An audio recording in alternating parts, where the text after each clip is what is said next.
आता हूँ बेटा, रुक जाना आधा घंटा। हम यहाँ मुंबई से सोने के लिए आए हैं या घूमने फिरने के लिए आए हैं? अरे बेटा, इस रूम का भी अच्छा पैसा दिया है ना, अरे वो भी तो वसूल कर लेने दे। मैं अभी नहाने जा रही हूँ। अगर मेरे आने तक आप नहीं उठे ना तो देख लेना, शाम को ही मुंबई वापस लौट जाऊंगी।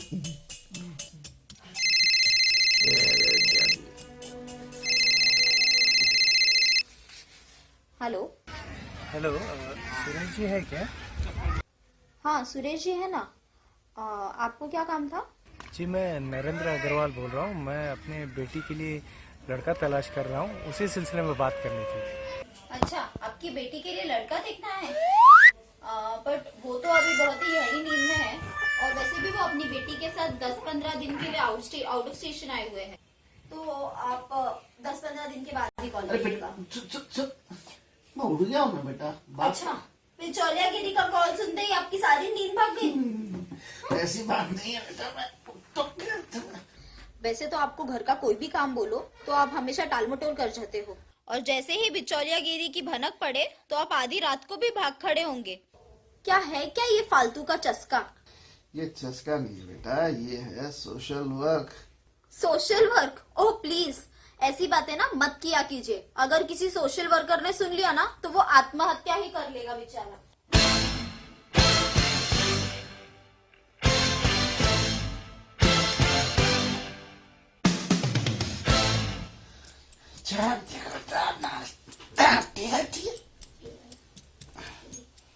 बिना माँ की है, इकलौती है ना, इसलिए लाडली ज्यादा है। फोन किसका था? पहले वो देख लेते।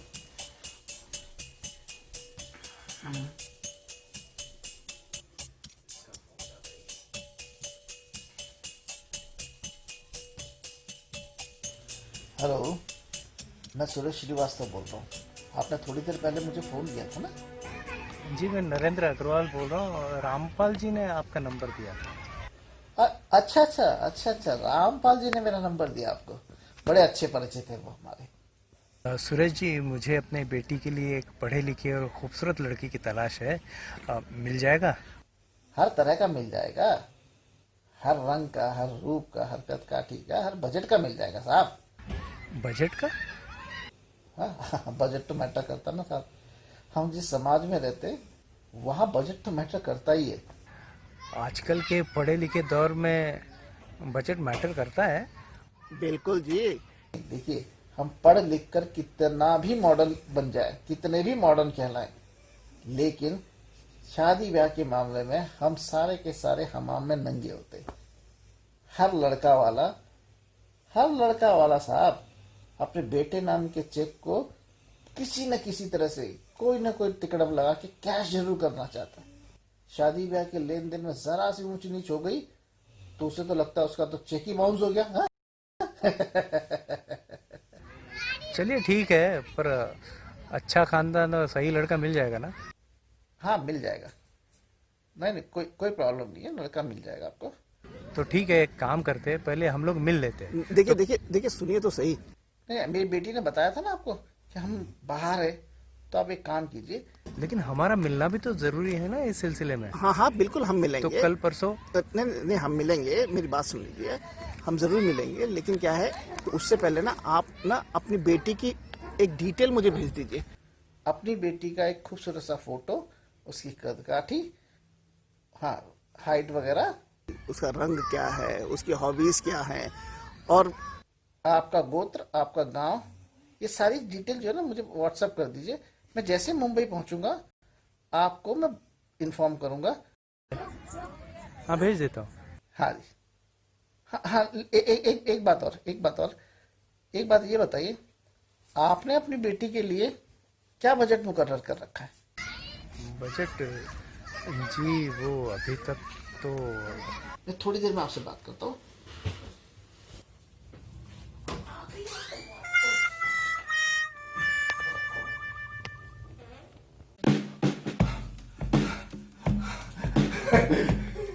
बेटा, सुबह सुबह थोड़ी सी भी एक्सरसाइज कर लो तो कितना फर्क पड़ता है ना। हाँ, हाथ का फोन रख दीजिए, अगर गिर गया ना तो जेब पर भी बहुत फर्क पड़ेगा।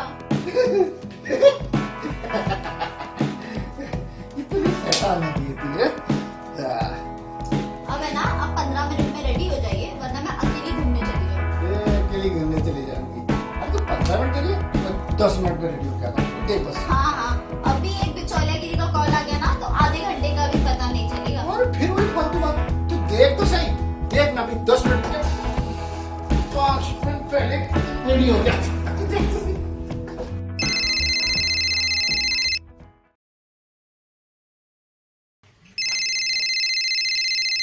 शीतल, हेलो। हाँ बोल शीतल। हाँ प्रियंका, कहाँ रुकी है तू? मैं ब्लूबर्ड होटल में। आ रही है ना तू मिलने? तू भी आ जाना घर पे, दोपहर को साथ में खाना भी खा लेंगे और कॉलेज के बाद जी भर के बातें भी नहीं हुई हैं, तो जम के गपशप करेंगे। हाँ बड़ा गपशप करेंगे। कॉलेज खत्म होते ही तू ही तो मुंबई से यहाँ आकर बस गई, इसमें गलती किसकी है? अरे मैं तो वहाँ पढ़ाई करने आई थी, इसमें सही क्या और गलत क्या, तू आ जाना। नहीं एक्चुअली मैं अकेली नहीं हूँ ना, पापा भी है मेरे साथ और हम यहाँ घूमने ही आए हैं। अब तेरे एरिया में आए हैं तो तू ही गाइड बन के हमें घुमा देना। अच्छा तो ये बता, तू यहाँ पे थोड़ा बहुत घूम ली है क्या? हाँ थोड़ा बहुत घूमी तो हूँ। अच्छा तो तुझे त्रिवेणी घाट पता है? त्रिवेणी घाट, हाँ वो पता है मुझे। ठीक है, तो तू पापा को लेके त्रिवेणी घाट पहुँच, मैं भी वही पहुँचती हूँ। ओके डन, चल बाय। Okay bye.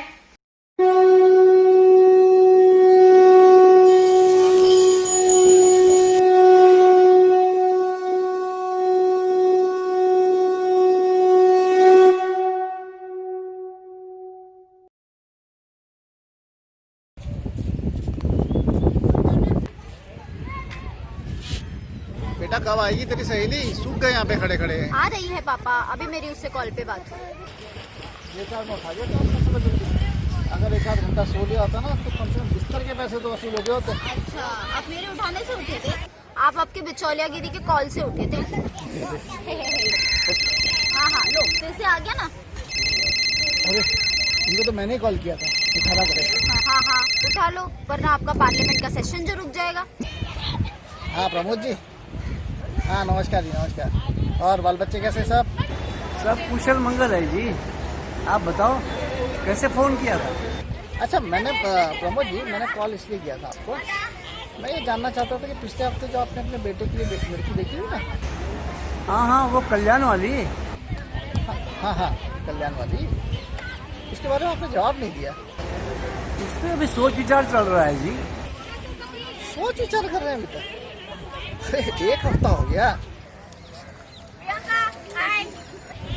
हाँ हाँ शीतल आ गई। हाँ नहीं क्या है, अब बेटी वाले को अपनी बेटी की शादी किसी साल करनी है, उनके पास रिश्ते भी आ रहे हैं, तो और कितना दिन इंतजार करें?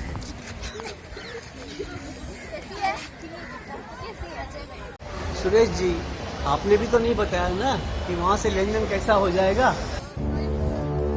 अब इसमें लेन देन की बात कहाँ से आ गई?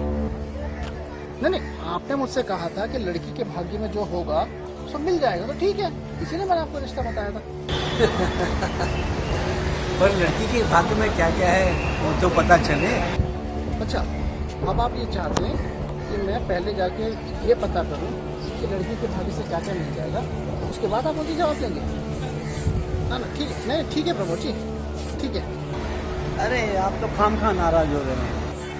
ना मैं नाराज नहीं हो रहा हूँ, मैं आपसे सिर्फ ये रिक्वेस्ट करना चाहता हूँ कि आपके कहने से मुझे ये लग रहा है कि आपको करनी है दहेज वाली शादी, तो खुल के बोलिए ना।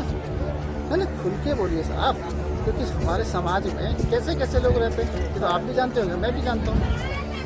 दहेज के बिना आप शादी करोगे ना, दहेज देने वाले लोग भी हैं अपने समाज में, तो आपका बेटा भी कुंवारा नहीं रहेगा, ये लड़की भी कुंवारी नहीं रहने वाली। अरे लड़की क्यों कुंवारी रहेगी? लड़की तो हमें पसंद है। नहीं लड़की पसंद है तो भी क्या हुआ, आपके हाथों में, दोनों हाथों में लड्डू नहीं मिल रहा है कि आप समझ रहे हो कि आपकी बेटी की शादी भी हो जाए ना, आपके बेटे की शादी हो जाए, सॉरी हाँ, आपकी बेटे की शादी भी हो जाए, आपको दहेज भी मिल जाए और समाज प्रभावी भी हो जाए कि लो भाई प्रमोद जी ने तो बिना दहेज की शादी कर ली है। ऐसा नहीं हो सकता, ठीक है? हाँ हाँ, जब दहेज वाली पार्टी मिलेगी ना तब मैं आपको ठीक है। थैंक यू, नमस्कार। हेलो। अरे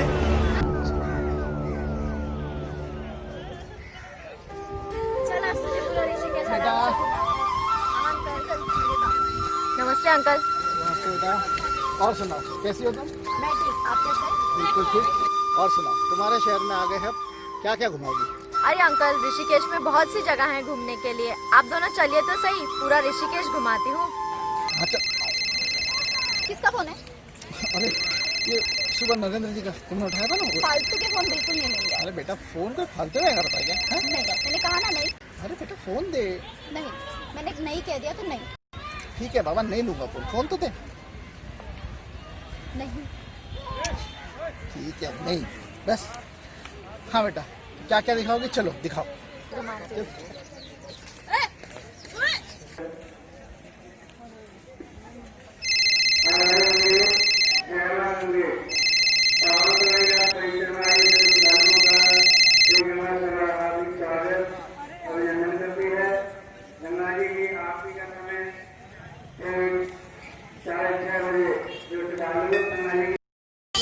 हाँ नरेंद्र जी, हाँ जी नमस्कार। हाँ हाँ, वो मंदिर के पास था ना, इसलिए थोड़ी सी बेल ज़्यादा बच गई आपकी। हाँ हाँ सूरज जी, वो सुबह अपनी बात अधूरी रह गई थी ना। वो कुछ आप शादी के बजट के बारे में पूछ रहे थे ना? नहीं, वो बजट के बारे में तो मैं इसलिए पूछ रहा था। क्या है ना, जब बजट का आइडिया होता है ना, तो हम वैसे ही लोगों से बात चलाते हैं। उससे फायदा क्या होता है कि रिश्ता बनने में आसानी हो जाती है, आपका समय भी बचता है, सामने वाली पार्टी का भी बच जाता है। और देखिए, प्रैक्टिकल चीज़ है कि मेरा मानना है कि लड़की वालों पे शादी के वक्त ज़्यादा बोझ रहता है, तो बेकार में बोझ क्यों बढ़ाना। हाँ जी, और दूसरी बात है कि बेटी किसी की भी हो, हम अपनी बेटी की बार बार नुमाइश क्यों लगाएं। सही आदमी से सही आदमी को मिलवा दिया, शादी हो गई।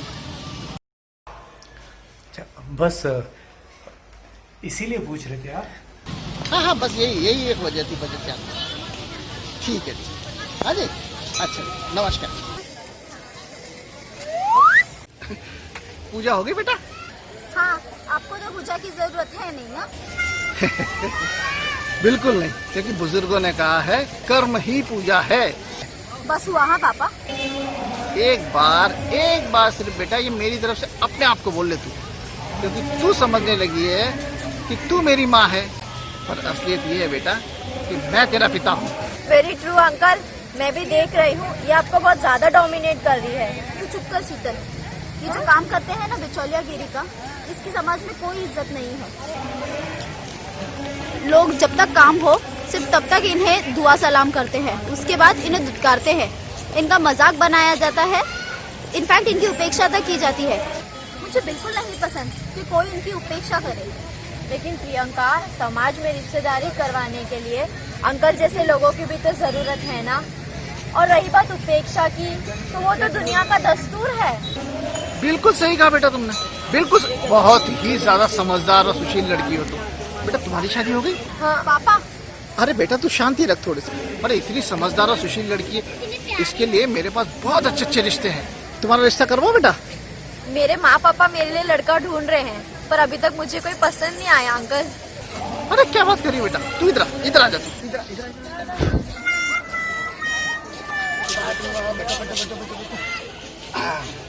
अब मुझे बताओ कि तुम्हें कैसा लड़का चाहिए?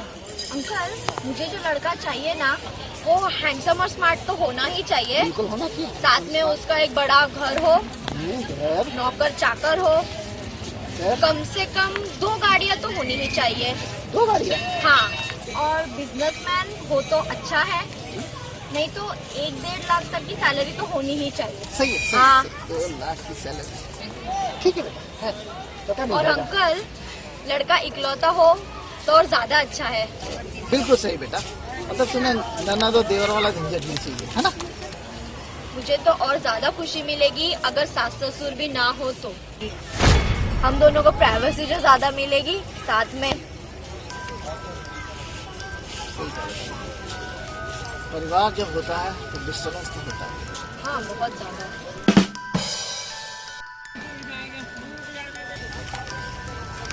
लड़का है मेरी नजर में, ऐसा भी एक लड़का है।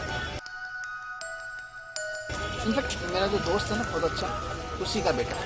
अच्छा, और उसकी सोच भी बिल्कुल तुम्हारी तरह। एक बात बता बेटा, तुम्हारे घर में कौन कौन है? मेरे माँ पापा, बहन है और एक छोटा भाई है। अच्छा, तो एक काम करो, माँ पापा भाई और जो छोटी बहन है ना, उनको मार डालो। हाँ बेटा, शादी की गारंटी है। आपका दिमाग खराब है क्या? मेरा परिवार क्यों मरे? इसलिए बेटा कि मैंने कहा ना, उस लड़के की सोच भी बिल्कुल तुम्हारी तरह है। वो भी ऐसा मानता है कि जो ससुराल वाले होते हैं ना, उनकी तरफ से डिस्टर्बेंस बहुत ज़्यादा होती है। तो न उसका कोई रहेगा न तुम्हारा कोई बचेगा, तो दो लावारिस को कौन डिस्टर्ब करेगा?